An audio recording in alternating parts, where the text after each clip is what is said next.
প্ৰতি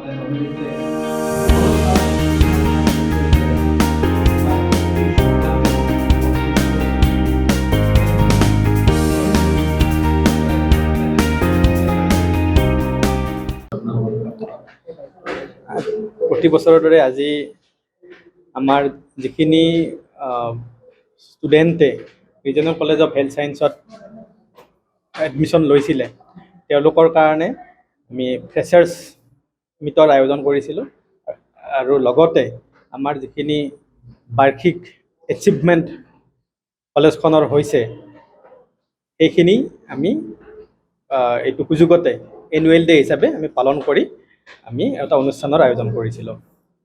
আজিৰ অনুষ্ঠানত আমাৰ বিশিষ্ট শিক্ষাবিদ ডক্টৰ পদ্মপাণি মহন্ত, তেখেত retired regional forensic laboratory director আছিলে। আমাৰ অনুষ্ঠানত আমাৰ নিউজ 18ৰ পৰাগমণি আদিত্যদেৱ তেওঁ চিফ এডিটৰ হয়, তেখেতে উপস্থিত আছে। ডক্টৰ KN শৰ্মা ছাৰ, তেখেত আমাৰ ৰিপাঞ্চৰ ফৰ্মাৰ ডাইৰেক্টৰ আছিলে, তেখেতে আমাৰ অনুষ্ঠানটোত আজি গেষ্ট অফ অনাৰ হিচাপে উপস্থিত আছে। আমাৰ এইটো অনুষ্ঠানত ডক্টৰ বিদ্যা শ্ৰীনিবাসন, তেখেত গিৰিজানন্দ চৌধুৰী ইউনিভাৰ্চিটিৰ হেড অফ দ্য স্কুল, তেখেতে উপস্থিত আছে।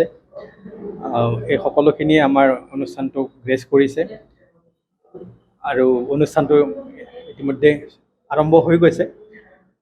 এইটো সুযোগতে আমাৰ এখন ৱাল মেগাজিনো আমি উদ্বোধন কৰিলোঁ। আমাৰ ষ্টুডেণ্টখিনিয়ে যিখিনি তেওঁলোকৰ প্ৰতিভা, তেওঁলোকে সেইখিনি ইনোভেশ্যন, যিখিনি একাডেমিক এচিভমেণ্ট, সেইখিনি তেওঁলোকে আমাৰ ৱাল মেগাজিনখনত লিপিবদ্ধ কৰিছে।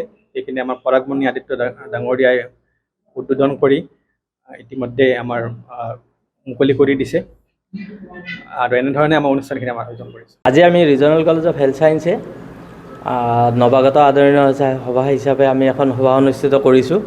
সভাখনত আমাৰ নতুন বছৰৰ যিখিনি ষ্টুডেণ্ট আছে তেওঁলোকক আদৰণি জনাম আৰু পুৰণি যিখিনি ষ্টুডেণ্ট আছে তেওঁলোকৰ বাৰ্ষিক খেলৰ আমি পুৰস্কাৰসমূহ এই অনুষ্ঠানতে দিম। এই দুইটিৰে আধাৰ ধৰি আমি গোটেই দিনজোৰা কাৰ্যসূচী আৰম্ভ কৰিছোঁ আৰু এইখিনিৰ মাজতে আমি এখন স্কুলত বা কলেজত সভা অনুষ্ঠিত কৰিছোঁ। সভাত আমাৰ বহুকেইজন বিশিষ্ট ব্যক্তি উপস্থিত আছে। তেখেতসকলৰ নিজৰ নিজৰ বক্তব্য আৰম্ভ কৰিছে। তেনেকৈ আমি সভাখন আৰম্ভ কৰিছোঁ। সভাত বিশিষ্ট অতিথি হিচাপে আছে ফৰেনচিক লেবৰ retired director doctor Padmapani Mahanta, news 18ৰ editor in chief Paragmani Aditya আৰু ডক্টৰ NN শৰ্মা ছাৰ আৰু আমাৰ অনুষ্ঠানৰে managing director doctor Akshay Chandra ডেকাকে ধৰি আৰু 2-3জন বিশিষ্ট ব্যক্তি উপস্থিত আছে।